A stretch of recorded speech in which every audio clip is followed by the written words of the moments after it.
অষ্টমঙ্গলায় ফিরে এসে আলোচনা। এত শাড়ি একসঙ্গে সে জীবনে দেখেনি।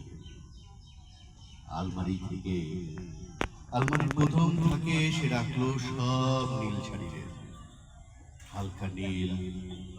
একটাকে জড়িয়ে জড়িয়ে বলল, তুই আমার আকাশ। দ্বিতীয় থাকে রাখলো সব গোলাপিদের, একটা গোলাপিকে জড়িয়ে ধরে সে বলল, তোর নাম অভিমান। তৃতীয় থাকে তিনটি ময়ূর, যেন তিন দিক থেকে ছুটিয়ে আসা সুখ।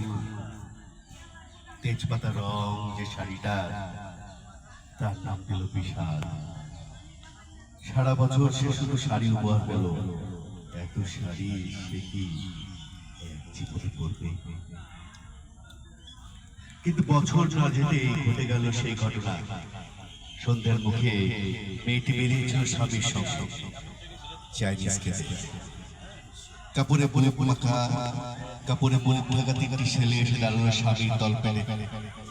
স্বামীর তলপেলে ঢুকে গেল 12 ইঞ্চি ওপর থেকে নিচে নিচে নেমে ডান দিকে, যাকে বলে পরে রইল খাবার। চিলি ফিশ থেকে তখনও ধোয়া উঠছে। এর নাম রাজনীতি, বলেছিল পাড়ার লোকেরা। বিয়েতে একটা শাড়ি পেয়েছিল মেয়েটা। অষ্টমঙ্গলায় ফিরে এসে আরো ছটা। একদিন দুপুরে শাশুড়ি ঘুমিয়ে সমস্ত শাড়ি বের করে ছতলার বারান্দা থেকে উড়িয়ে দিল নিচের পৃথিবীতে। শাশুড়ি পরিয়ে দিয়েছে তাকে তো সাদা থান। 19 বছরের একটা মেয়ে, সে একা। কিন্তু সেই ছানু এক ঝটকায় খুলে নিল 3 জন।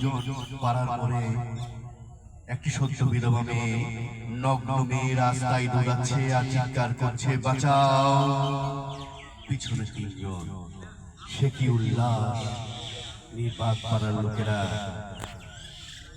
বিয়েতে একটা শাড়ি পেয়েছিল মেয়েটা।